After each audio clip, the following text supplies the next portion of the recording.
So what you're supposed to do is blow a little smoke underneath the hive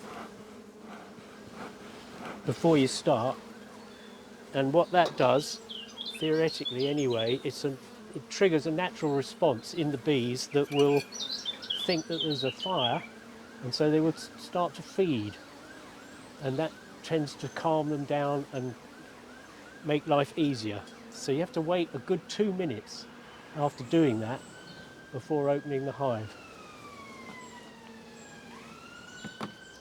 Hi, my name's James Bell. I'm with Jeremy Negus today at the Royal Paddocks Allotment. We're talking all things bees. Jeremy, what are you looking for when you open a hive?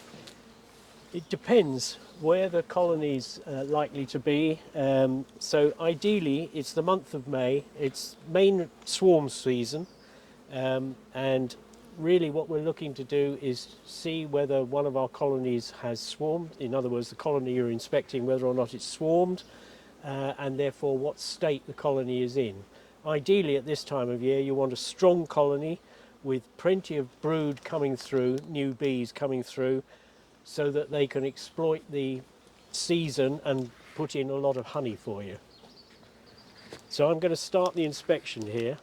This is a swarm that I gathered earlier this month that went out, perhaps from the hive I've just inspected, and so I want to see how they're getting on. Originally we just tipped them into a brood box with a few frames, and they've grown exponentially. You can see the bees coming and going. Many of them bring with them pollen. You can see the little sacs of pollen on the back. Pollen is what they bring in to feed the young larvae. Now those are exiting, obviously, and in a moment we should see one with some brightly coloured pollen on it. It's always the way when you're looking, isn't it? None yet.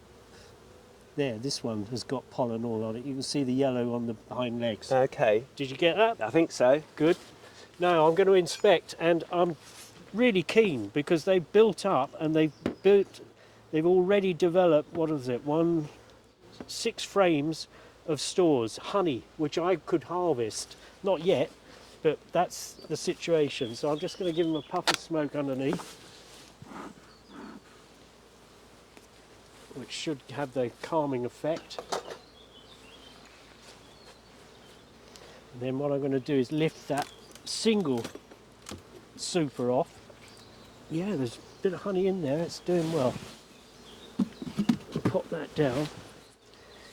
And here, this is what they call brace comb, which any gap you've got, they'll fill it up with brace comb to store things in. So I'm going to give them a puff of smoke on top now, just to usher them down, just a gentle puff.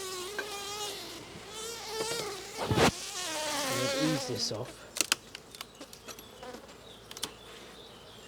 And you always have to check these and make sure the queen isn't on the underside, because, and she isn't, definitely not. Right, so I'm going to rest that at the front there like that, and then the bees will walk up and into the hive. Now, I'm just going to need that blue frame. Thank you, James. That's my pleasure. Now I'm going to lift this first frame out so that I've got room to go through things. Okay, how do you know it's a healthy hive? Well, by looking through the frames and seeing what's going on with them. But at the moment it seems absolutely fine. They're all on new comb, apart from this one here, which was put in there. That was drawn comb, and you put that in there to give the swarm somewhere to start laying, for the queen to start laying. They've just used that to put honey on it. But as you can see, the bees are very calm. They're very sort of what an ideal situation you want. I'm checking that to make sure the queen isn't on it, because I want to hang that outside the hive like that whilst I inspect these. The queen is most likely to be in these areas here. Okay. Generally speaking, the brood, the area where they raise the young bees, will be in the middle there. So let's see what we've got here. Do you think bees can sense mood and calmness? I think they certainly do pick up on the bee handler's calmness. Now, what you're looking at there You can see pollen stores around the outside, honey stores around the outside, and then these frames here are brood. So these are young larvae. You can see the white young larvae in there in some of them. Oh yeah. And these are the sealed larvae, which is where they go ready to pupate. Can't see the queen on there. And this is relatively late brood, so this should be hatching out fairly soon. The other side is just stores. So we're now into the brood area.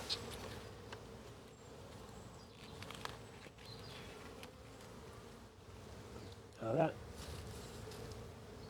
is young brood and eggs laid in the ones that have already hatched. Whoa, look at that. Yeah. You see how calm they are? Yeah, I'm surprised. Well, they're very calm, and there's very young larvae there, and all is well in here, basically. They've got a queen who's laying. They're bringing in the necessary to feed the young larvae and raise the colony, and everything's going to plan. Now, that's sealed young larvae. Those have only just been sealed, and you've got, in these areas, you won't be able to see it, but she's laid up eggs in these areas which are vacated. So basically, this is a healthy colony that's building nicely from a gathered swarm a little over 4 weeks ago. Or slightly under 4 weeks ago, actually. But the swarming season started early this year because of the very dry, hot period we've had. So I think we talked about this before, but May is the best year for bees. It's best the month, best sorry. month for bees. It is, absolutely. This is their main build-up and getting out there. Still can't see the queen. I'm hoping to see her and point her out to you. But she's in evidence. You can tell from the brood. And often, it's very frequently when a beekeeper goes through a hive, you don't see the queen. But as long as you can see eggs and larvae, you know she's in there. That's all you really need to see. If you see the queen, it's a bonus, but you don't really need to see her. You just need to see evidence of her getting on with the job.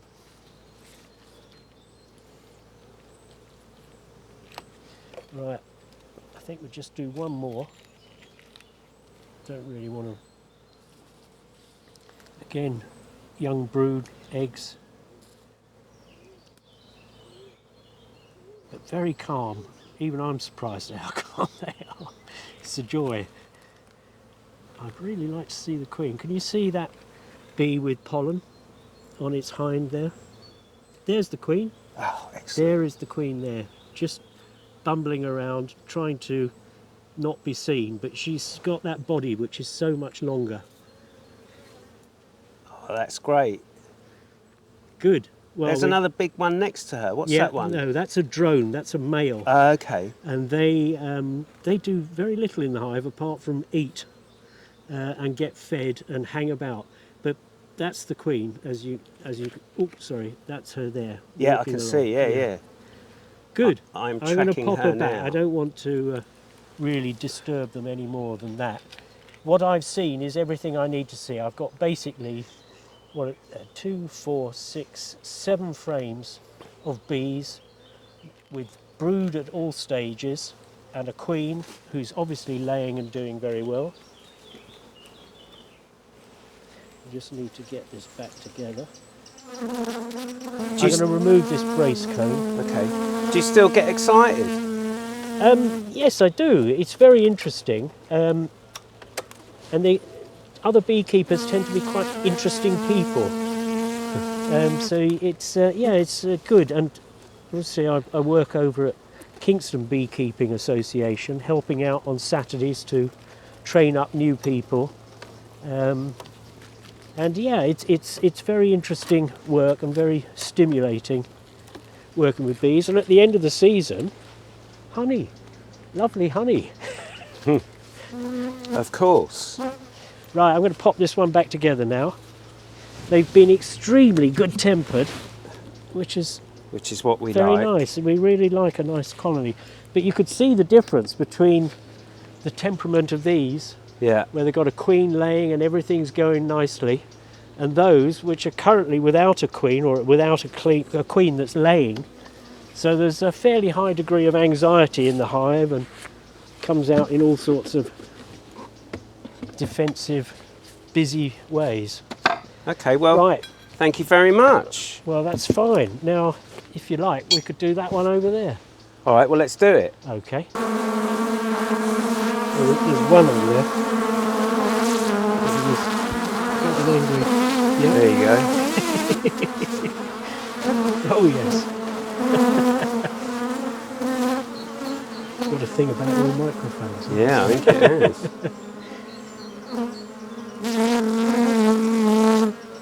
Maybe they think it's a bear.